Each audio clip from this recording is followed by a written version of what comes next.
Olá, dando continuidade ao nosso estudo do livro de Daniel. O Daniel é um exemplo para nós. Estamos hoje diante do nosso 12º vídeo, ainda no capítulo 8, dos versículos 15 ao 27, os últimos versículos. Muito bem. Daniel, Deus ali lhe deu aquela visão, essa segunda visão, a respeito da história do que viria a acontecer com o seu povo. Ele ficou naquele estado perplexo, sem entender nada, né?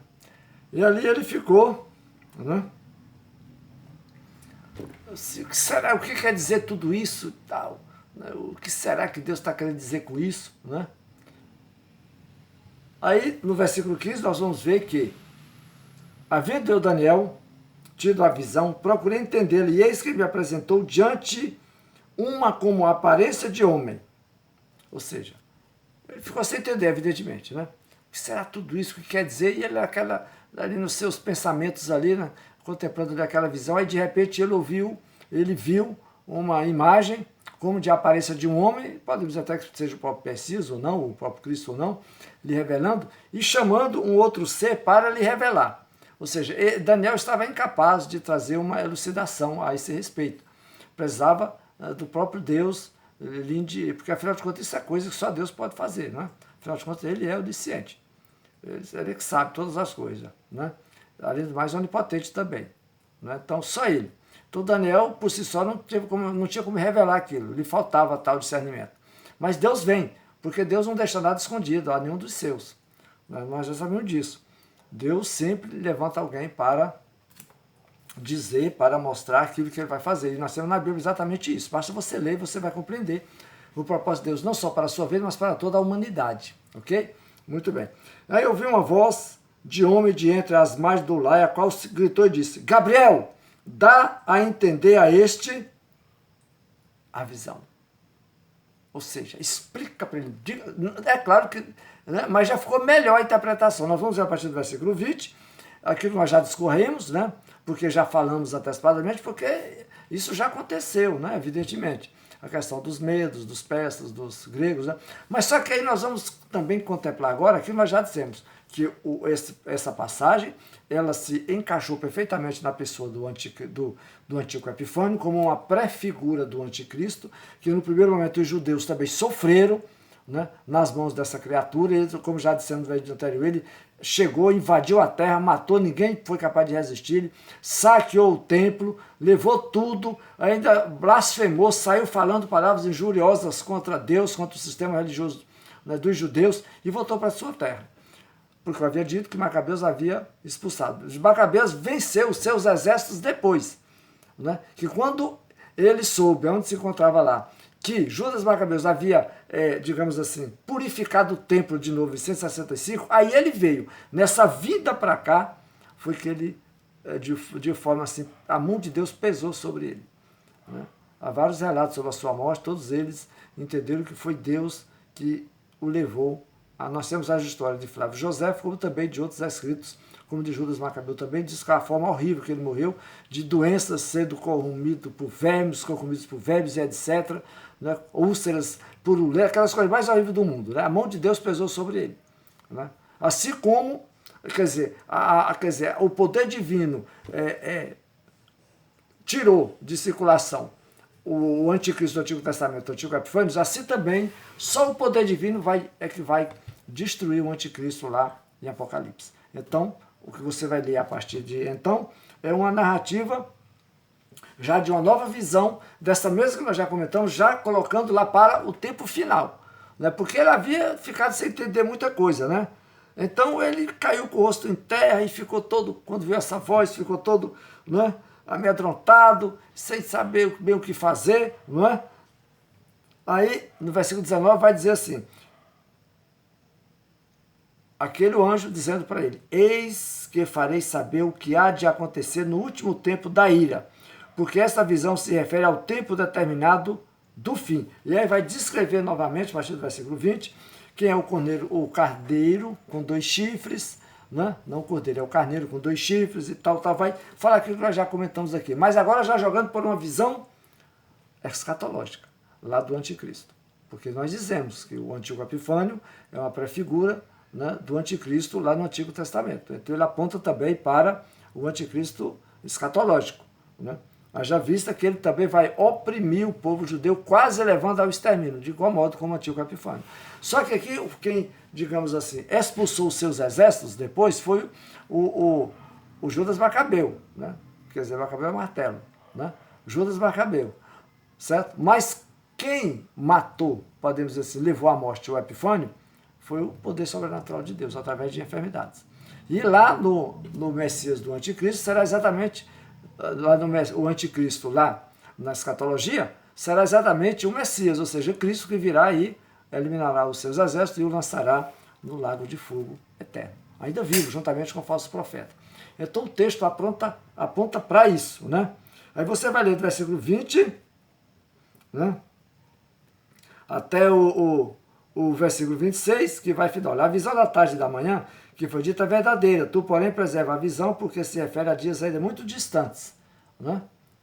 Olha, imagina que também, como eu fiz menção no vídeo anterior, que representa também aquele tempo de purificação entre a impureza colocada ali por Antíoco até a purificação por Macabeus, que dá mais ou menos esse mesmo período também. Lembre-se que ele profetizou isso lá, mais ou menos uns 400 anos antes, né? 300 anos antes. Não, 400 anos antes. Então, por fim. Só que, jogando também agora escatologicamente para o futuro, né, também você que, se não, você não acompanhou o Apocalipse Revelado, como eu fiz menção no vídeo anterior, está lá. Pastor Araújo Silva, Apocalipse Revelado, nós fazemos um breve comentário também a respeito dos últimos fatos que irão acontecer com a nossa humanidade. Está lá também fazendo menção das 2.300 tardes de manhã. Exatamente essa citação também. Então, no primeiro momento, ela se encaixou aqui no momento do Antíoco Epifânio e também se encaixará lá no momento tribulacional, né? Quando o anticristo chegar, que já está muito perto, né? Então, muito bem. Aí, ele continua dizendo, né? Preserva a visão, porque se refere a dias ainda muito distantes. Preserva a visão. O que é interessante é o seguinte, quando nós olhamos lá no capítulo 13 do livro de Apocalipse, quando surge o anticristo, nós vamos ver, fazer menção, capítulo 13, né? Depois você abre a sua Bíblia e verifica lá, o capítulo 13 do livro de Apocalipse, quando faz menção do anticristo, veja que ele é o animal que se refere a ele. Olha como são as coisas. Capítulo 13 do livro de Apocalipse, quando surge o anticristo. Vi emergir do mar uma besta que tinha 10 chifres. 10 chifres e 7 cabeças, e sobre os chifres 10 diademas, e sobre as cabeças nomes de blasfêmias. Agora, versículo 2. A besta que vi era semelhante a leopardo.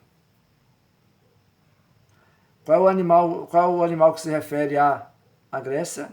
O leopardo. Daí há muitos argumentos em favor que o anticristo surgirá daquela região, provavelmente da Síria, né? Por quê? Porque exatamente onde estava, né, o Antíoco Epifânio. Ele reinava sobre essa região, da Síria e regiões circunvizinhas. Ok?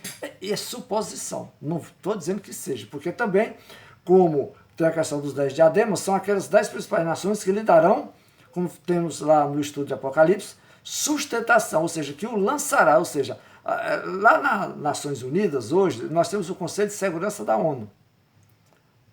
Hoje, se eu não me engano, parece que não são 10 nações, mas quando chegar, com certeza serão 10. Né? Parece que são 7 hoje, né? As 7 principais potências. Então, lá, falta só mais 3. Né? Tem vários países querendo estar lá nesse seleto grupo. Né? Há muitos países, inclusive o Brasil é um deles que quer também. Né? Então, veja bem, esses aqui darão autoridade e poder para o anticristo. Então, veja que as coisas tem tudo a ver uma coisa com a outra. A leopardo, 10 chifres, né?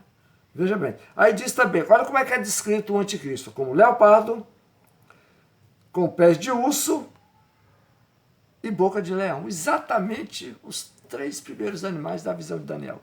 Né? Ou seja, o poder terreno das nações. Entendeu? Olha como a palavra de Deus é maravilhosa. Né? E você tem muita gente que duvida. Né? E duvida.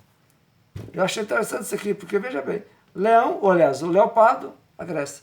Aí daí gera-se especulações dele sair por ali. Mas tem outros detalhes também. Né? Então, olha como são as coisas. Além do mais, o anticristo também, ele dominará muito rapidamente também. Serão 3 anos e meio para ele chegar no seu apogeu. Né? Conquistarão tudo. Você já que acompanhou o Apocalipse Revelado, você vê, lá você vai ver as nações que se levantarão contra eles, ou seja, as confederações, e nenhuma delas resistirão o poder militar do anticristo. É interessante isso aí. Como Deus agora permite ele chegar a esse apogeu e depois o próprio Deus tira ele de forma sobrenatural através de Cristo Jesus, ou seja, do Messias. Porque com Deus é assim. Ele é que é o Senhor da história. Não duvide disso. Você está ouvindo muita gente falar, nós temos muitos estudos maravilhosos sobre a Bíblia na internet. Você quer dar ouvidos a outras coisas? Atenta para o que anda acontecendo na história da humanidade atual, para você se ligar. Né? Essas profecias todas aqui, evidentemente, que não se refere à igreja, porque que se refere ao povo de Israel.